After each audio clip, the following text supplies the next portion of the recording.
Good morning, everyone. Happy Monday. Hope you're all having a great day. Hope you all had a wonderful weekend. It was really nice outside.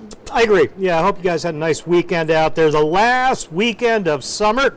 Summer will officially depart at 2:19 today. The autumnal equinox. Equal daylight and darkness. Thus the word equinox, 12 hours, give or take a little bit. So we officially will kick in autumn later today on a nice weather note. Yeah. Although it's going to start feeling more like summer than autumn as we head to midweek. So I'm going to dig into that, and we'll talk about rain chances later this week. Got some tropical systems, not one, not two, but three different systems. One has a name, two don't. Will the other two get names? We'll talk about that as well in just a little bit. Okay, awesome. Well, before we dive into all of that, we do have a story from this weekend. Obviously, this weekend we had ECU-BYU play each other. Unfortunately, ECU did lose that game, but it sounded like a really, really awesome game experience from tailgating all the way to the end. I believe that they had like planes flying over, they had fireworks, so it was a whole something for everyone. Yeah. But we do have this story before the game. There was tailgating, and one of the tailgates that they had there was actually all for BYU. A lot of BYU fans were out and about, but this was more than just, your typical game day, getting ready to go. They actually had the opportunity to bring in some food donations. Nice. So just a really nice way to, give back to the community during these really fun events. Good chance to take advantage of a large crowd to do Agreed. some serious fundraising. Yeah, so somebody was yeah. thinking, yeah, this might be the time to do this. So Totally. I'm sure they did very well. Yeah, so let's take a look Yeah. at that tailgate. Many tailgates are full of lawn games, football, BYU food, tailgate looks very different than any other tailgate on the planet. and BYU added one more to the list before their game against ECU on Saturday, donating. So we thought, why not bless the lives of the communities where we play football?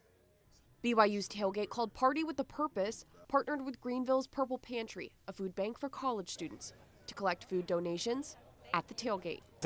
We brought some stuff to donate, yeah. Donate, yeah. Yeah, we're waiting for the ticket. I gave the ticket to them, see if they get the football. A gesture of appreciation Benefit the actual student body of ECU. to help people in a big way. Just enjoy giving back. It's crazy to think that between 10 and 15% of ECU students are food insecure and not knowing where their next meal is going to be, and this is a big gesture to be able to help them so that they can go in and get stuff off the shelf, no questions asked. While having fun the BYU way. And to see this many people and to see the amount of food that they've all brought, it really is touching. It's an awesome gesture with what they've done. Many tailgates are All right, let's turn that off there. But yeah, just a really Chalkboard, yeah. just a really nice opportunity. Obviously, they were the visiting team, Yeah. but still a great way to give back to the community and help those in need here. Yeah, the biggest thing I noticed when I watched the video, typical weather person, the blue skies. Yeah, it was a the great weather day was up there. great. We do have another game coming Thursday. Yep. We are going to be a little warmer and a better chance for some rain, but a nice look at the opposing team. I agree. It's nice to take a look. Here's how the other side Yeah. is tailgating here in Greenville, way out of their hometown. Yeah. And it was a nice crowd. I don't know exactly how full the stadium was, but it sounds like it was a big Yeah, I feel like there was a pretty turnout. good turnout Yeah. for it. All right, well, let's talk weather. Okay. How are we looking? Are we still seeing some blue skies like we saw this weekend? We will. Awesome. Yeah, mid to late morning. Right now I've got a little bit of fog, Okay. a little bit of low cloudiness, kind of a typical start. When the air cools at night, the air temperature comes down to what we call the dew point temperature. The air becomes saturated, and when the air is saturated, the water vapor condenses. You can get low clouds and fog at that when the air temp and dew point temp are the same, and that happens in the morning usually. So right now we have a little of that. Let's take a look.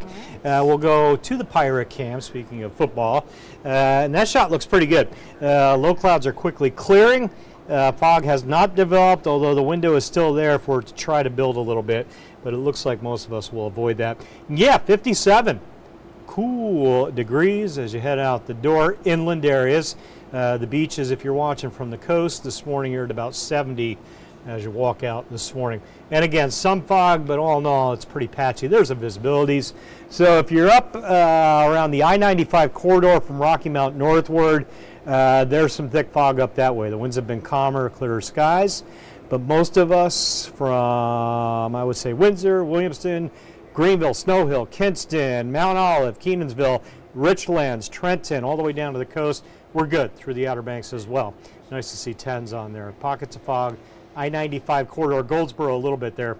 As we look to the upcoming game, Army in town, kickoff Thursday evening, 7:30, just after sunset. Clouds, yes. Rain, right now I would say more unlikely than likely. We should be okay, but we're watching just in case timing changes a little bit. But it looks like the bulk of the rain may stay just west of us through midnight Thursday night.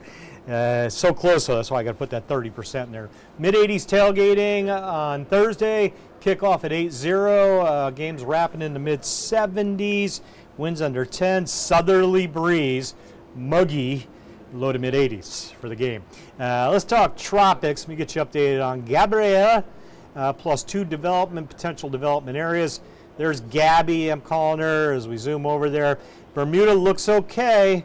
This storm has turned northward, no longer a westward component to the trek, and that's great news. That's what you're waiting for, that turn in direction where it's no longer getting closer. So north at 10, winds are up to 90 and gaining. This thing could see winds hitting 120 or so sustained by the upcoming overnight. Rapid intensification and then slow weakening late week towards the weekend. This thing moving out to sea. Regardless of what it's doing, it's not headed to any land masses. So we'll say goodbye to Gabby mid to late week as she heads out to sea. Will something form behind that storm? If it does, we would have the name Umberto, and then behind Umberto, Imelda. And we do have 2 development areas. Let's take you out there a little further out into the Atlantic. The Orange X, that cluster of storms, as it heads westward, has a 60% chance of developing into a named storm late week into the weekend. And right now, that's kind of following Gabrielle's example as far as the track, driving the same road, if you will. Maybe getting close to Bermuda as we get into the weekend or early next week, late week into the weekend, actually. And then headed out to sea as well. Not expected to get closer to the U.S. if it comes together. Most of the models say it will slowly. That one's not that concerning then. The other area, that cluster of storms where the yellow X is, that has a lower 30% chance of development. But on the flip side, the track is a little more concerning if it comes together. Maybe clipping some of the Bahamas, the eastern Bahamas, and then riding off closer to the U.S. coastline, maybe just offshore late weekend, early next week. If it develops, if it develops, and that's the big question. Right. I think there will be a storm system of some strength around maybe Sunday into Monday. How far off the coast will it be? How strong will it be? Still questions we're working on. We're not too worried right now, Gigi, but that's something we're going to keep an eye on. Okay. See how that comes together. So that's the one we're most focused on right now. But again, a lot of the data says that thing will never get going. Let's hope they're right. Headlines today. Let's get the fog out of here, get some sunshine rolling in by mid-late morning. Drive the thermometer up to 84. Winds under 10 inland, a little over that out of the northeast on the coast. And again, the SATRAD composite looks good. Once the low clouds and fog clear out, we're in a pretty good place here. A lot of blue in the skies. Rain stays clear. Radar's putting in no work until probably late Thursday. All right. A little cooler this morning than yesterday morning by 10 degrees, give or take. And that means 50s on the map. Any double nickels there? Nope, a little below that. 54 Windsor, 53 Ahoskie. Greenville, Kinston, Kenansville, Washington, generally in the upper 50s, and then you get to 70 out of Hatteras, upper 60s near 70, around that marine air, the moisture-laden air on the coast. Does not cool as well. Breeze, let's call it 5 to 10 generally out of the northeast. We'll drive those air temps up. I think probably 83, 84 will do us later this afternoon. That's close to normal, folks. for this first day of autumn. And I'll talk a little bit more about the equinox when we come back up at 8 a.m. But these numbers not far. I think the normal high is around 82, 83. So we're right in that ballpark, as we should be, if you will, this time of the year. Afternoon sunshine after the fog clears out. We're in good shape. There's my autumnal equinox graphic. I did put it in there. So we say goodbye to summer and hello to autumn at 2:19 today. Officially fall begins. At that exact moment in time, you say, why 2:19? Why not midday? Why not sunset? At 2:19, at that exact moment, the sun is directly over the equator. Exactly due straight up over the equator. And then it begins getting lower and lower and lower over the next 3 months, and the days get shorter and shorter. But when it's over the equator, generally we say 12 hours of daylight, 12 hours of darkness, give or take 5 minutes or so either side. Less sunlight, lower sun angle, colder temps, thus the change in the seasons. As that sun gets lower, the temps start coming down over the coming months. On the beaches today, air temp, I would say 80 on the sand, close to that. And if you jump in the surf, you can still do it. Mid-70s, that's still doable. Rip current risk, though, is high on the Outer Banks, moderate Crystal Coast. Wind 10 to 15 out of the northeast. We're coming up to a high tide in the next hour here, 8:30 this morning. We'll roll back to a low tide at 2 o'clock. The beach days are numbered. There aren't many more left. So if you need that beach fix, do it soon. 4 footers north, 3 footers south on the waves as we go through the day today. All right, winds again northeast today. They'll turn. Let me show you tomorrow. Winds go light tomorrow morning. Wait for it. There's tomorrow morning. And then into the afternoon, south wind. Temps climbing with that change of wind direction towards the upper 80s tomorrow. I think by Wednesday, we'll likely clip a 90-degree high, at least inland areas.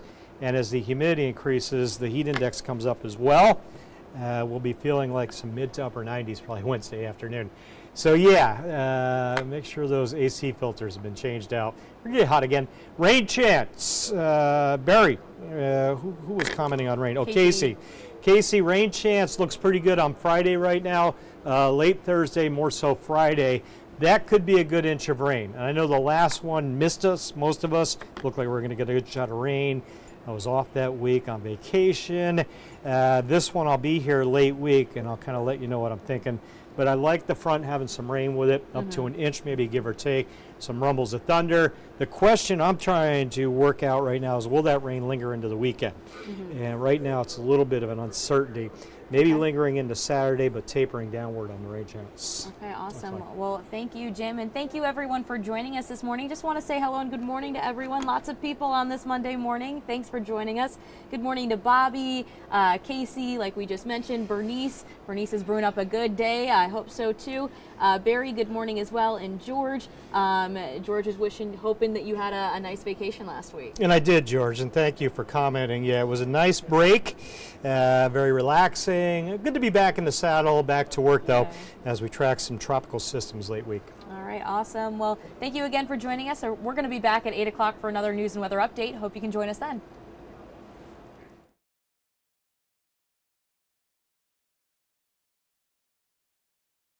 This hour of the WITN First Alert Desk is sponsored by Toyota of Goldsboro.